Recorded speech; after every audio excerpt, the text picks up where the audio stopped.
الحمد لله ثم الحمد لله. الحمد لله تعالى نحمده ونستعينه ونستهديه ونستغفره ونعوذ بالله تعالى من شرور أنفسنا ومن سيئات أعمالنا. يا ربنا لك الحمد كما ينبغي لجلال وجهك ولعظيم سلطانك. سبحانك لا نحصي ثناء عليك أنت كما أثنيت على نفسك. لك الحمد كله ولك الشكر كله على ما أنعمت وأوليت يا رب العالمين. اللهم كما أنعمت فأدم وزدنا من نعمك واجعلنا من الشاكرين. وأشهد أن لا إله إلا الله وحده لا شريك له، وأشهد أن محمدًا عبده ورسوله وصفيه وخليله، أرسله رحمة للعالمين وهدى وبشرى للمحسنين، فبلغ الرسالة وأدى الأمانة ونصح الأمة وتركنا على المحجة البيضاء ليلها كنهارها لا يزيغ عنها إلا هالك. وصل اللهم عليه وعلى آله وأصحابه ومن اهتدى بهديه واتبع سنته واقتفى أثره بإحسان إلى يوم الدين. أما بعد، فقد روى البخاري ومسلم في صحيحيهما عن أبي هريرة رضي الله تعالى عنه أنه قال: قال رسول الله صلى الله عليه وسلم: الإيمان بضع وسبعون شعبة، أعلاها قول لا إله إلا الله، وأدناها إماطة الأذى عن الطريق، والحياء شعبة من الإيمان. It's been narrated in Bukhari and Muslim on the authority of Abu Hurairah radiallahu ta'ala anhu that the Prophet sallallahu alayhi wa sallam said, Iman has 60 odd or 70 odd branches. The highest of it is saying La ilaha illallah, shahada, and the least of it is to remove the harmful things from the root. And haya, bashfulness and shyness, is one of these branches, part of Iman.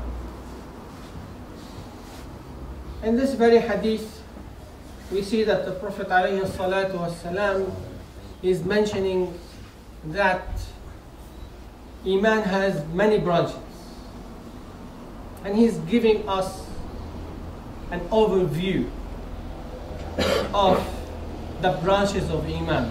Of course, the Prophet ﷺ did not stipulate these branches in that very hadith, apart from one or three actually. That number one, La ilaha illallah, number 77 is removing harmful things, and number 3, haya. So the rest he did not mention, sallallahu alayhi wa sallam. So the scholars like Imam al-Bayhaqi, they tried their best to collate these 77 branches. And they have a story to collate it. For instance, Ibn Hibban, he is probably the most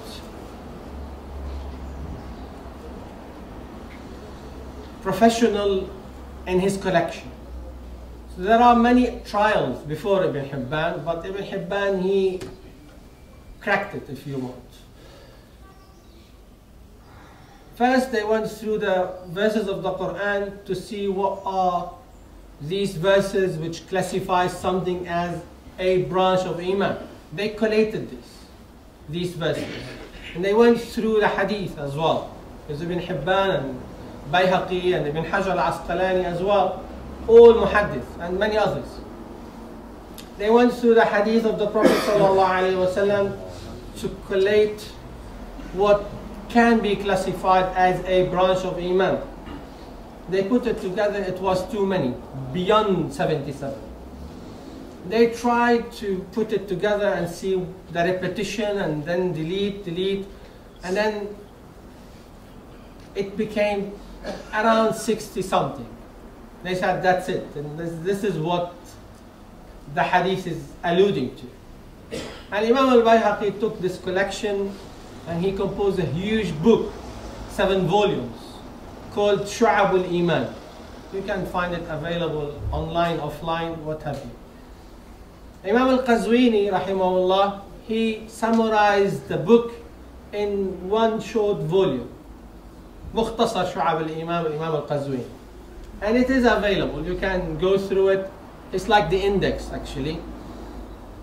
And it's been translated to English as well, available online. You can download it for free online.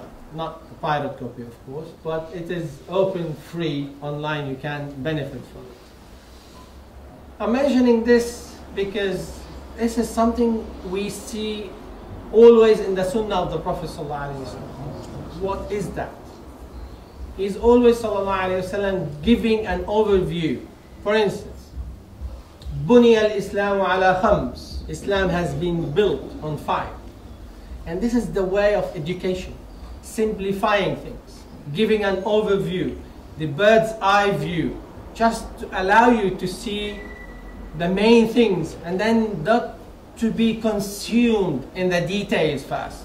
You need to know the branches, you need to know the pillars, you need to know the principles, and then you go through the details.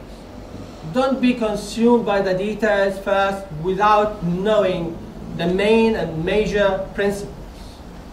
So Islam has been built on 5. Bunya al-Islam ala khams. It is an overview of the main pillars of the deen. The same here. He's saying, sallallahu alayhi wa sallam, al-imanu bid'un wa sab'una shu'ab. Bid'un wa sittuna shu'ab. Iman has 60 odd branches, or 70 odd branches. So he's giving an overview of Iman, sallallahu alayhi wa sallam. Although Iman is about belief, but we see amongst these branches, for instance, the one which he mentioned last, sallallahu alayhi wasallam, adnaha, the lowest branch of Iman, imatatul adha an al-tariq, so removing the harmful things from the road. It's not Iman actually, it's an action, but this action is driven by Iman. This is why it's being classified. He classified it under Iman, because this action has been driven by Iman. Loving goodness for people, Iman. Because he loves goodness for people, he is removing harmful things. He's not planting bombs in the underground like today's, it's not a bomb, but anyway, in Parsons Green, today's event.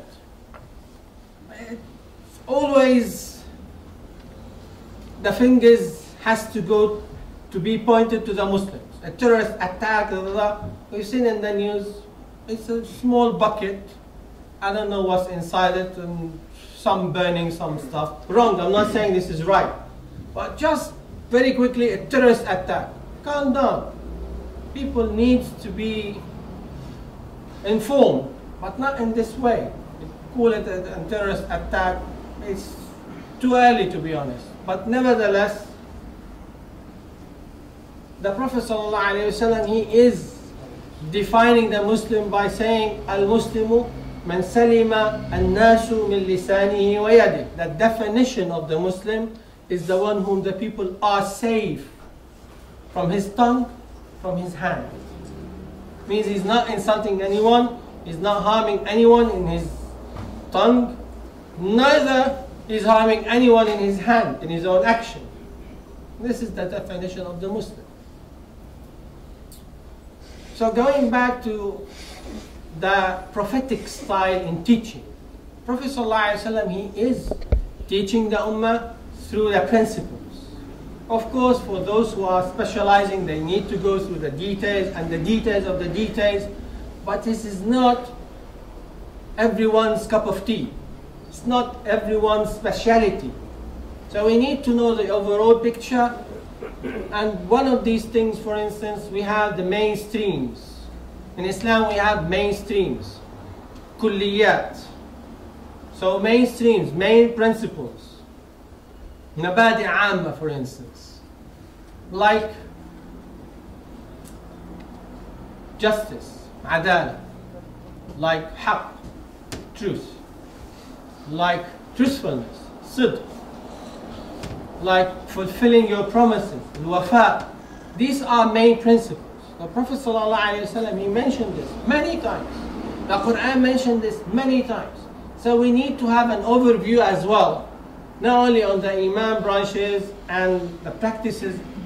We need to have an overview of the main principles in Islam. In order to practice it, we need to know it first. That this is a requirement. This is a must to do on the list. So everyone needs to know this. So these are the main principles which Allah subhanahu wa ta'ala and His Messenger mentioned in the Quran and in the Sunnah. So when you go through the Quran and the Sunnah, you see the concept of justice all over the place, always. So we need to establish justice within ourselves and our families, our communities, our children, and so on. The principle of truthfulness, sidq, telling the truth. This is one of the main principles. Regardless what you do, regardless what you are engaged with, truthfulness is a principle you cannot compromise.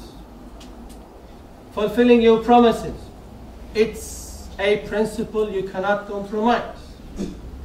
And so on. So the Prophet ﷺ, he, in his way of teaching, confirming the importance of understanding the principles, starting from Islam has been built on 5, or the branches of Iman, or the like of it. So we need, in order to teach ourselves and our children and our community these principles, we need to know these principles first.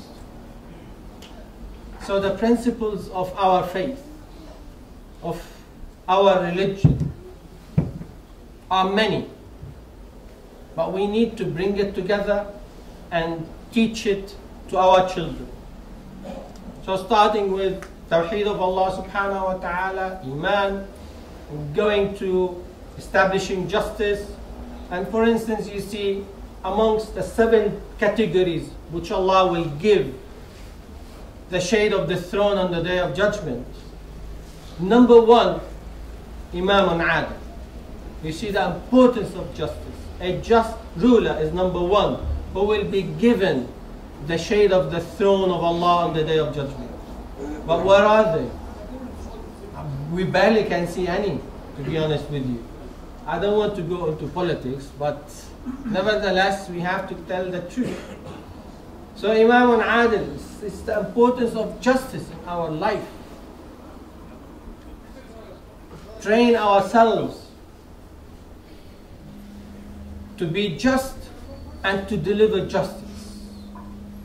Regardless if it's on your own self, against your own self, in favoring your own self, doesn't matter. Justice has to be delivered. Nothing should stop the delivery of justice. And Allah Azza wa Jal mentioned in the Quran, in many verses, what might hinder the implementation of justice.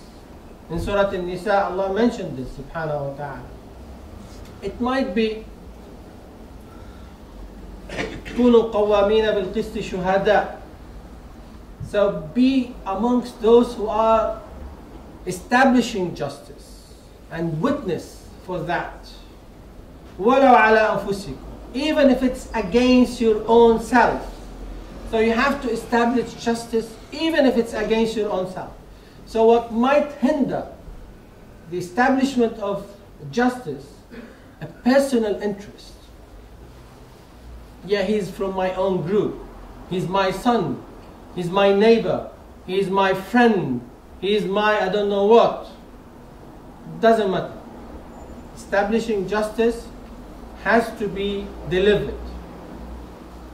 So that is one of the obstacles which might hinder establishing justice, for instance. So for each and every principle which we have to establish and to implement, we need as well to go through what might hinder the implementation of this principle or that principle. And then he said, subhanahu wa ta'ala,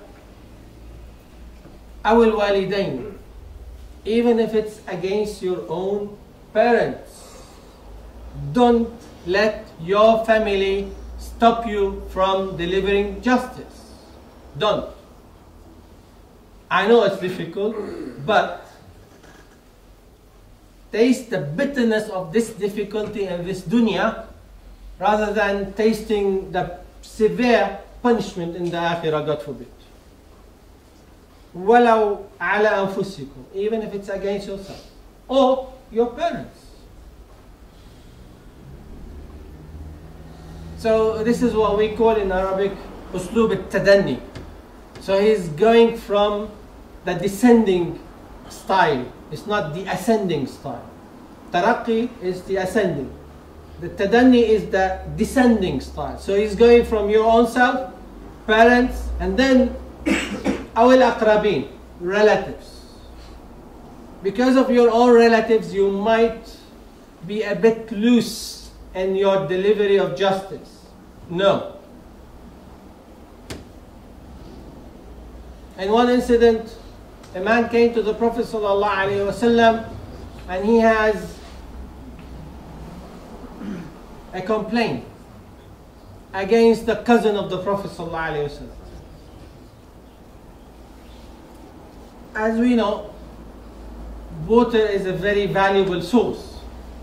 Even in the desert, of course, in the desert is the most valuable source. So not everyone used to have water 24/7 as we have today. So they have divided the water, the time sharing mechanism. They divided the water into different times. So the cousin of the Prophet ﷺ happened to be next to somebody who's now complaining to the Prophet. And he said, he's preventing me from my own right. He said, tell me what's the story. And he said, he keeps the water for this long time and then he doesn't want to give it or allow me to use it afterwards until his plants are satisfied. And the Prophet ﷺ said, okay, understand. And he was listening to his cousin. And then Prophet ﷺ said, what he is doing is the right thing. So you can't complain. And that companion wasn't satisfied. And he said, أَنْ كَانَ ابْنَ عَمِّكَ, you just delivered this ruling because he's your cousin. And the Prophet was so angry after that. He delivered justice, not because he's his own cousin. And he said, Ya Sa'ad, keep this water in your garden until the roots suck the water, and then you can release the water to your neighbor. First, I didn't say this because I don't want to, which is the right thing. But he said, okay, that's fine. Without even satisfying the roots will be fine. I don't want the person to accuse me, but he accused him anyway. So he said, this is the right thing to do, and then you release the water. So the Prophet ﷺ in this instance, he was delivering justice, not because his cousin, he was with him against the opponent.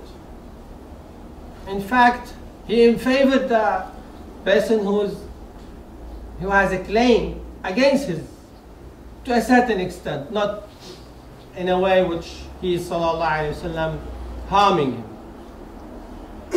So even your own self, your own parents, your own relatives should not stop you from delivering justice. And then Allah Azza wa Jal mentioned number 4 condition or obstacle.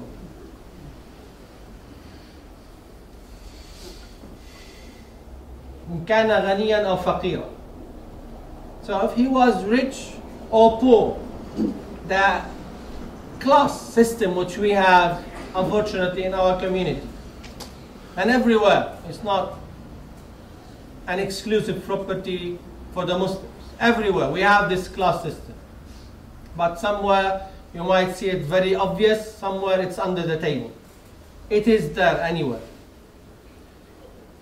If he was rich, you feel that, yeah, we have to do him some favor. Or if he was very poor, yeah, no one will listen to him. Don't make the class system prevent you from delivering justice. So these principles, we see, for instance, one of these principles, delivery of justice, and what might hinder this delivery. And these 5 conditions as well are the same conditions of corruption. Ironically, these 5 conditions are the very same conditions of corruption, fasad. So fasad, corruption, comes through your own interest. Yeah, I'll do this wrong, in a wrong way, because it helps me to improve my savings. Although it's wrong, but yeah, if I can get away with it, why not? My own interest will dominate my action. So this is corruption.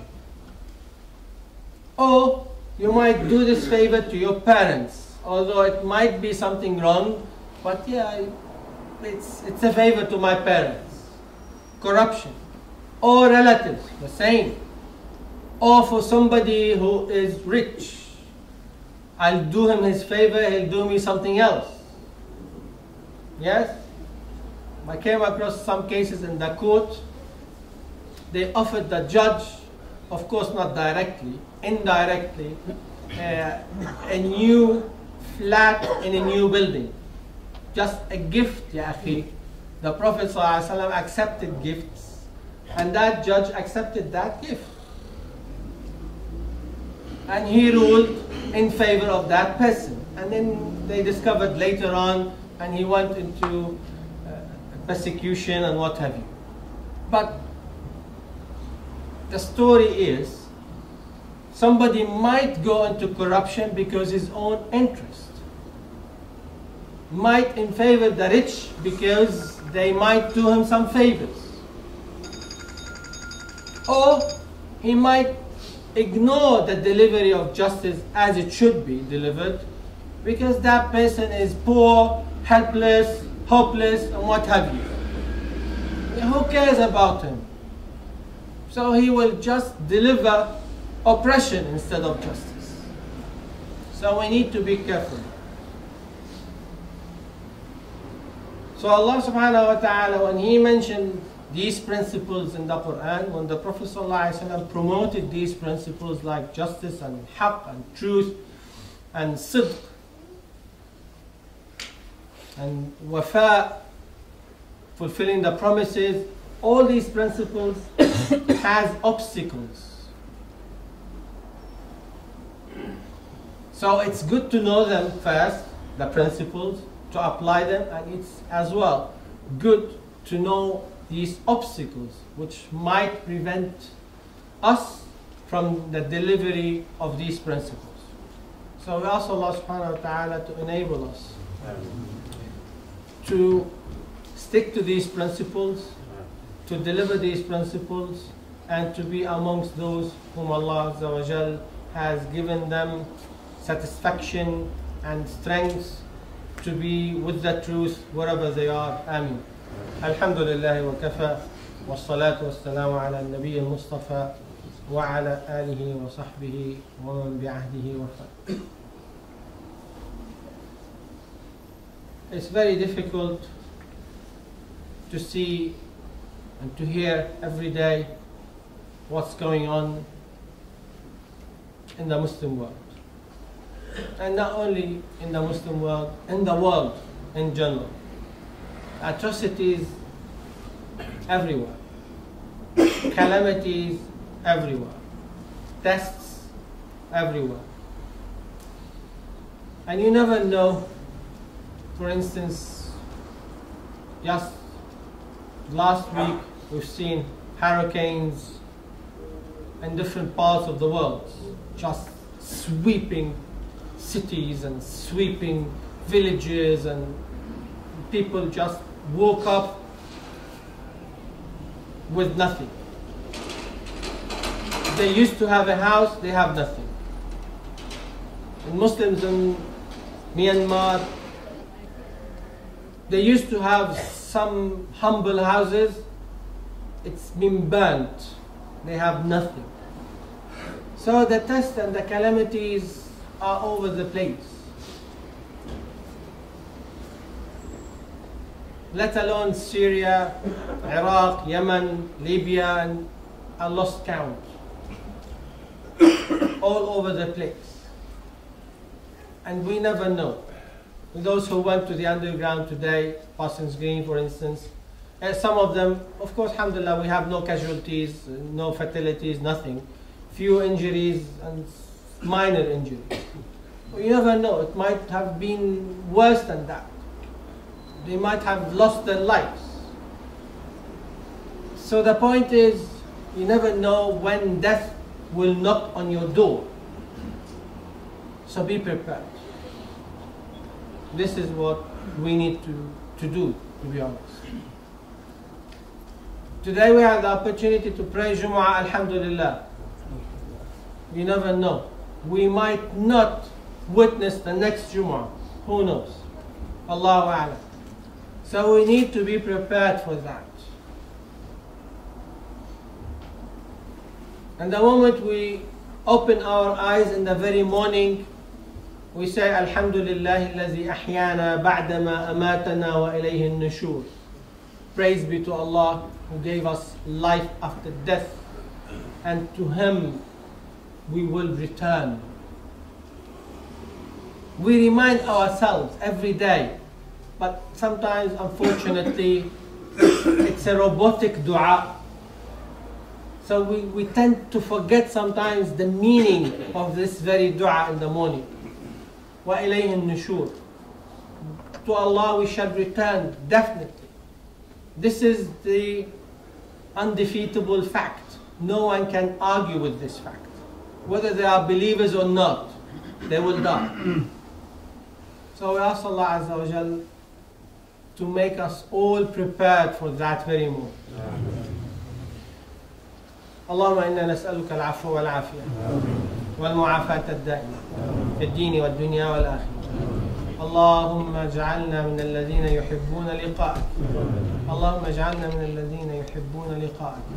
اللهم اجعلنا من الذين يحبون لقاءك، واجعلنا من الذين تحب لقاءهم يا رب العالمين. اللهم إنا نسألك يا الله يا الله يا الله أن تغفر لنا ما قدمنا وما أخرنا وما أسررنا وما أعلنا وما أنت أعلم به منا مولانا رب العالمين. اللهم فرج الكرب عن المكروبين ونفس الهم عن المهمومين وكن مع المستضعفين في كل مكان يا رب العالمين. اللهم أيدهم بتأييدك، اللهم انصرهم بنصرك، اللهم داوي جرحاهم، اللهم داوي جرحاهم واشف مرضاهم، اللهم والهمهم الصبر يا رب العالمين، وانصرهم على عدوك عدو الدين يا الله يا الله يا الله. اللهم إنا نسألك أن تؤلف بين قلوب المؤمنين، اللهم ألف بين قلوبهم، اللهم ألف بين قلوبهم، اللهم وحد صفوفهم، أعد العزة والكرامة لهذه الأمة يا رب العالمين باتباع كتابك المنزل ورسولك الأكرم صلى الله عليه وسلم. اللهم إنا نسألك يا الله يا الله يا الله أن تغفر لنا ولوالدينا ولمن علمنا ولمن له حق علينا ولمن أحسن إلينا ولمن أسأنا إليك. ثبتنا على دينك يا الله، ثبتنا على دينك يا الله، ثبت ذرياتنا وأزواجنا على دينك يا رب العالمين. أجب دعانا بكرمك يا مولانا والحمد لله رب العالمين. عباد الله، إن الله يأمر بالعدل والإحسان وإيتاء ذي القربى وينهى عن الفحشاء والمنكر والبغي يعظكم لعلكم تذكرون. اذكروا الله العظيم يذكركم واشكروه على نعمه يزدكم ولذكر الله أكبر والله يعلم ما تصنعون. اقتربوا للأمام وأفسحوا لإخوانكم. Please come forward and make space for your brother.